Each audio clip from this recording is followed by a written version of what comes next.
Masalah militer memang Indonesia sangat enak dipandang di Asia Tenggara. Meskipun sering dianggap masih berkembang, namun nyatanya masuk dalam jajaran 20 negara dengan militer terkuat di dunia.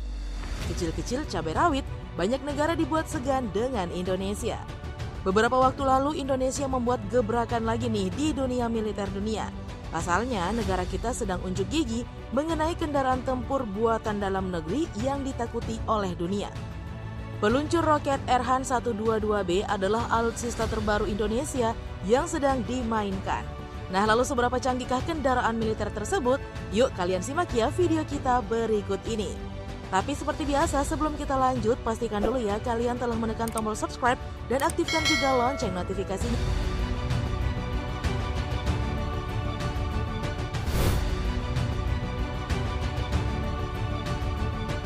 Kendaraan peluncur roket khas dalam negeri. Produksi alutsista Indonesia sejatinya tidak kalah dengan yang lainnya. Buktinya banyak senjata militer buatan Indonesia yang nyatanya sering dilirik oleh luar negeri. Nah, yang paling baru adalah kendaraan peluncur roket karya anak bangsa bernama Erhan-122B. Kendaraan ini sendiri adalah hasil kerjasama dari 3 badan yang berbeda, yakni BUMN, BUMS, dan Balitbang Kemhan. Bisa dibilang nih kalau Erhan-122B ini adalah bukti integritas dari berbagai lembaga yang berbeda dalam mempertahankan Indonesia. Kendaraan militer ini sendiri sejatinya sudah beberapa kali percobaan dan masih ada beberapa proses yang harus dilewati sehingga dinyatakan benar-benar siap.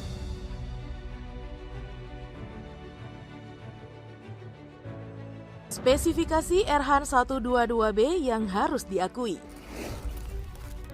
Lantaran hasil kerjasama dari 3 badan besar yang ada di Indonesia, jadi wajar pembuatan Erhan-122B ini tidak wajar.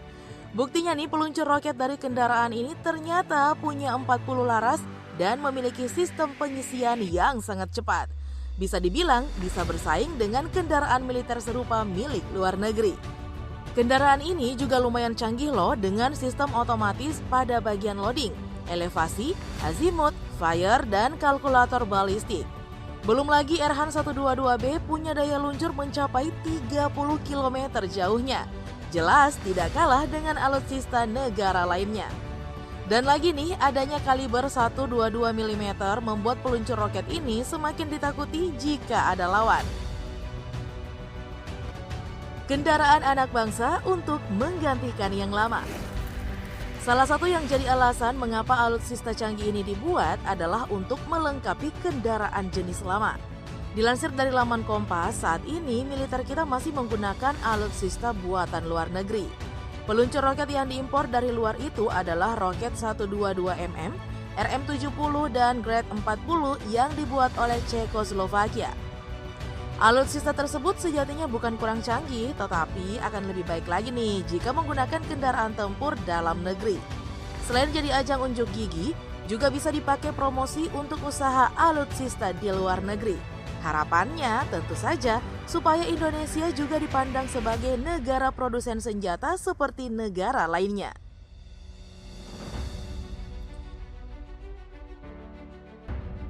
Masih prototipe yang butuh disempurnakan.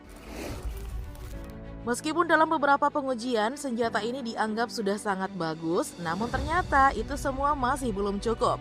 Kendaraan peluncur roket Erhan-122B sampai saat ini masih dalam prototipe status dan harus dilakukan beberapa pengembangan juga pengujian mendatang. Namun ada sangat besar peluang nih dari kendaraan tempur ini untuk diproduksi massal. Diharapkan pada tahun 2024 Indonesia sudah mandiri dalam bidang alutsista. Hanya mampu memproduksi senjata sendiri, namun kualitasnya juga tidak menjadi nomor wahid di dunia. Pasti seperti itu dengan arahan Presiden Joko Widodo yang difokuskan untuk rencana pengembangan alutsista untuk beberapa tahun ke depan. Meskipun masih dalam bentuk prototipe, namun hasil uji coba lapangan dari Erhan-122B dianggap sangat bagus dan juga memuaskan. Tidak menutup kemungkinan nih jika kendaraan ini kelak bakalan dikenal oleh dunia. Bahkan dipakai oleh negara-negara besar seperti Amerika juga Rusia. Itu dia ya informasi mengenai peluncur roket karya anak bangsa. Yuk kita dukung ya anak-anak bangsa untuk memberikan alutsista terbaru yang lainnya. Oke deh, cukup sekian ya informasi yang dapat kami sampaikan. Sudilah kiranya kalian memberikan like, share video ini, serta berikan komentarmu di kolom bawah sana. Sampai jumpa lagi di info menarik yang lainnya.